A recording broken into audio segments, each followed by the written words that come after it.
This is for a brighter future.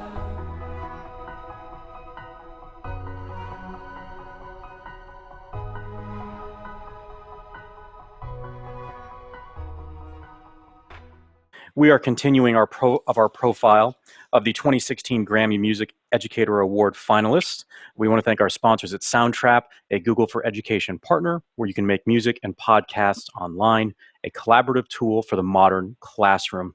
And speaking of the 2016 Grammy Music Educator Award finalists, we're going to be really in for a treat today, speaking with Bill Swick in Las Vegas. And just a reminder on the program through the Grammy Foundation and the Recording Academy, this was taken 4,500 nominations from around the country. The 10 finalists span 8 states and 10 cities, and the finalists were awarded $1,000, and their school likewise was awarded $1,000, and they have been making remarkable contributions and impact on students' lives. And without further ado, as I said earlier, Bill Swick, he is the music department chair of the nationally renowned Las Vegas Academy of the Arts, a school that the USDOE named as the New American High School and a Blue Ribbon School. They are a 12-time Grammy Award-winning school and the only school in the country to win 8 years in a row. And Bill is a principal guitar instructor for the Academy's award-winning guitar program, and he's the 2013-2014 Educator of the Year in Clark County. Well, it's a great pleasure to meet you, Bill. How are you today? Well, thank you, Rod. So tell me, what was it like when you heard from the Grammy Foundation, from the Grammys, that you were a finalist for the 2016 Grammy Music Educator of the Year? Well, it was very exciting. You know, I did not initiate any of this.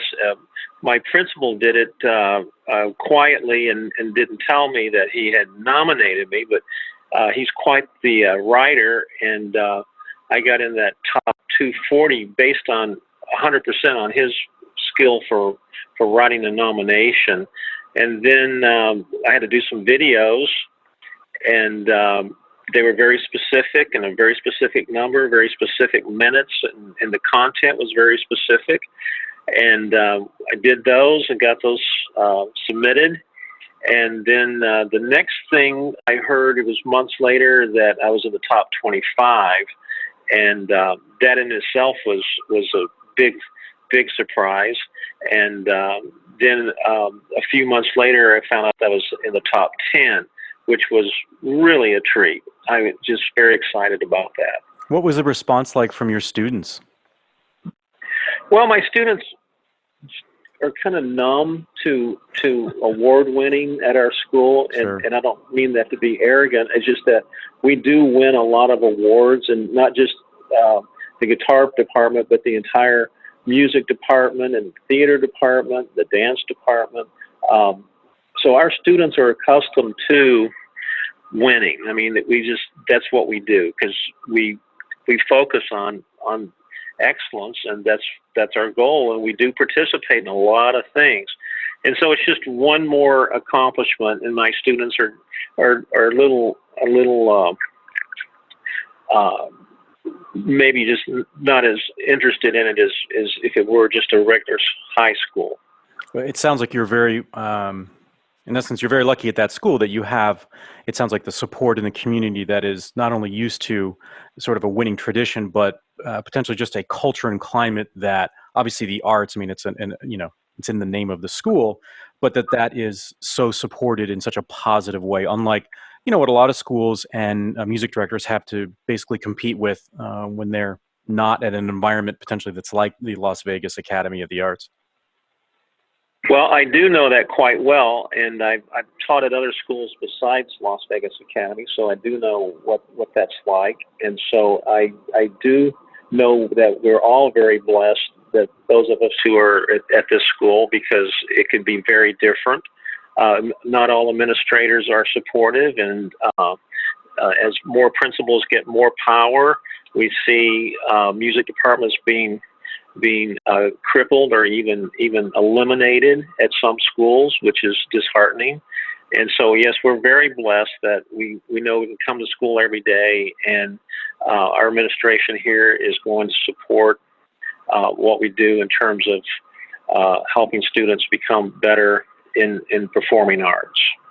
Bill, let's go down memory lane if you don't mind. I believe it was in 1998 you were teaching guitar at UNLV, and you had a classroom observation of a middle school, and it sounds like that's where you decided that you then wanted to enter into public education with regards to teaching music. Tell me about that observation and what was so impactful that then obviously had altered your path professionally.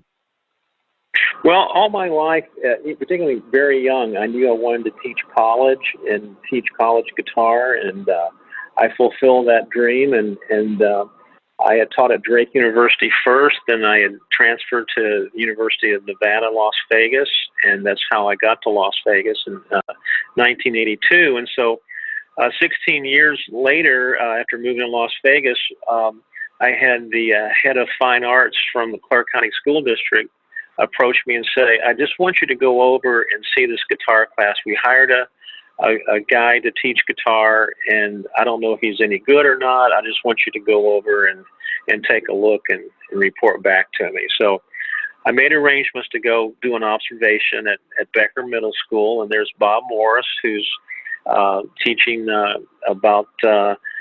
had about 240 kids enrolled in guitar classes, and this particular class that I witnessed had about 30 middle school kids, and mostly 6th and 7th graders, young. And they were, at the moment I walked in the room, they were playing Surfin' USA, and they were just having a ball. They were having so much fun, and they sounded fabulous. And I went home that night, and I told my wife, I said, I think I've seen today what I'm going to do for the rest of my life. I said, this thing is just really impacting to see these kids enjoying playing guitar this much and having that much fun. I said, this is something I got to do. And so it was quite a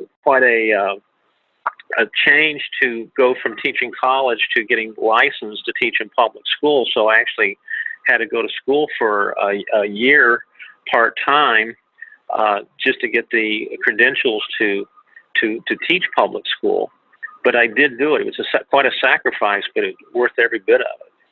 It sounds like it. Let's talk a little bit about some of the popular topics in education and how they're then tied to music and what the responsibility is from your perspective from music educators around the country. But we see a lot of folks now talking about STEM and the sciences and the mathematic fields. Now we're including, obviously the letter A for arts, and that encompasses music education. Are we doing a good job in music education and the arts in communicating the value proposition, not just to prospective students who might be interested in where they fit into an artistic curriculum, but into the greater communities as to the value that the arts play in the overall development and character development of young people? Well, I think that's happening in pockets of not just here in Las Vegas, but all across the country. There are pockets of places where we're doing a fabulous job, and there's pockets of places where we're not doing such a good job. I think that now there's been plenty of research that suggests that brain development is enhanced when a student learns to play music. In most recent research, it's more like polyphony, which is two or more voices of music played at the same time, and that happens mostly when you play in an ensemble or play classical guitar or play in any type of ensemble. And with that knowledge, knowing that maybe the students don't have to be music majors when they leave high school to go to college, but just those formative years that they're being exposed to music and they're developing their brains in a positive way, I think is very important. And some administrators get that and they promote it within their schools, and some administrators don't. Some pockets of the country have the money to support that. Other pockets don't have that kind of money. It's not consistent across the country. Do you think that people in music education and the arts are doing a good job of communicating the value out, almost in, if we think of it in a marketing sense? Because obviously the athletic discipline is doing it very well, and yet you could stand back and say that the values that they put out as value propositions are very similar to that of those, to your point, of collaboration, working in teams and these sorts of things that they could get in the arts, but we don't potentially hear the same discussions being had. Well, that's a very good point. I'm not sure that I have a great answer for that. I mean, we do have the National Association for Music Educators, which is a professional organization that promotes music education. But as you said, they're promoting it mostly to the educators, not necessarily to the public. We have the American String Teachers Association. We have the Guitar Foundation of America. We have a number of professional. We have the Band Association. Also, that they have one of the biggest music conventions in the country. But you're absolutely correct that parents aren't going to those conventions, and administrators aren't necessarily going to those conventions. So you made a very good point. The organization is there. The knowledge is there. I'm not sure we're reaching the correct people with the message. Bill, what role has technology played in your, if at all, with your work with students? We see in all the other disciplines of education where technology has really sort of jumped to the head of the line and become a big focus just in enabling curiosity and creativity and or supporting from an educator perspective in the management of all the work that one has to do in the day of working with children in a school setting. Do you see that technology is beneficial to you and your students in music education? Well, specifically for me, it certainly is. When I wanted to get into technology, early days, I was the first in the country to have what was called a silent guitar lab, where we had Yamaha built it for us. It was a little bit like a piano lab. The guitars were only a frame, and so they really didn't make any sound, but everybody had a headset on, similar to a piano lab. That was pretty cool, but it wasn't cool enough.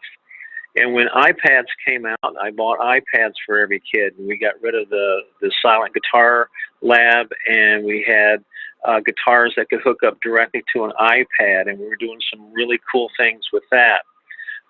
Right now, this school year, I'm using a new app that was developed for us called Music Prodigy. And what it does, it's an assessment tool that a student can use from any tablet, phone, any type of computer. And I put their music into this app, and they can do all their testing.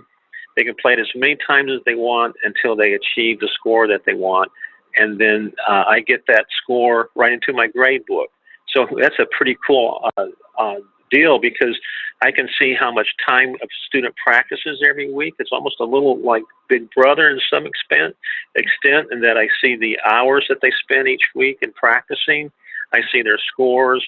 It records their performances so I can hear what they're playing, and it actually turns the notes green when they play them correctly and red when they play them incorrectly. So I get a visual report every single time they play something. So that's pretty cool technology.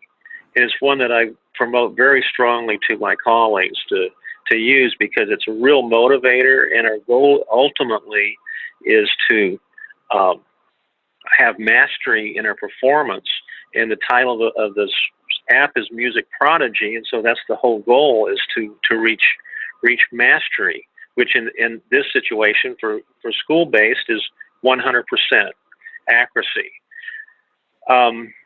That's a pretty cool thing that we're doing right now as far as technology. And then what's happening with the Common Core curriculum is that they're wanting hard data. They want teachers to show hard data. They want to prove that students are really learning.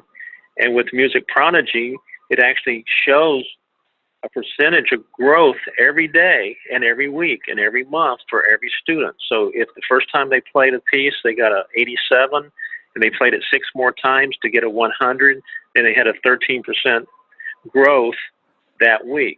So I actually am able to produce hard data showing student growth, which I think is pretty cool as well. Absolutely. We want to make sure we thank our sponsors, soundtrap.com/edu, where you can make music and podcast online, a collaborative tool for the modern classroom, and a Google for Education partner. Bill, let's close with this.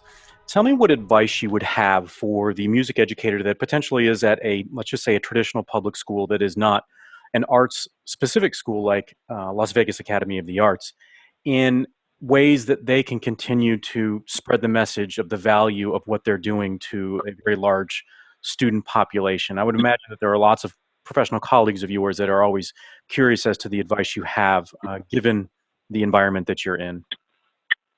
Right, and just so you know, besides teaching full time here every night, I also teach at an evening high school for students who have been kicked out of their day school, and so they're some of the toughest kids in class. So I teach guitar there as well, and so I see the difference that teaching guitar makes. And these are not necessarily the most motivated students to learn musical instrument. But, what I find is that discipline that's related to music is so important to these students in their formative years. And just being a teacher who shows up every day, is that person, that adult in their life that's there every day, that cares about them and wants to share something that's not, writing. It's not homework necessarily. It's something it's there to be enjoyed and be creative. And I think that's just such an important role for a teacher to play for any kind of student at any level. Yeah, I agree. It's the relationship between the teacher and the student within the realm of music and the arts can be very, very powerful, and it's sage advice. We want to make sure that people can go to billswick.com. That's SWICK. .com, and learn more about all the great things that you're doing and all the classes that you teach. Obviously, you're a great resource to so many in the community of music education. Once again, we want to thank our sponsor, Soundtrap. Make music and podcast online, a collaborative tool for the modern classroom. You can go to soundtrap.com/edu. Once again, I'm Dr. Rod Berger.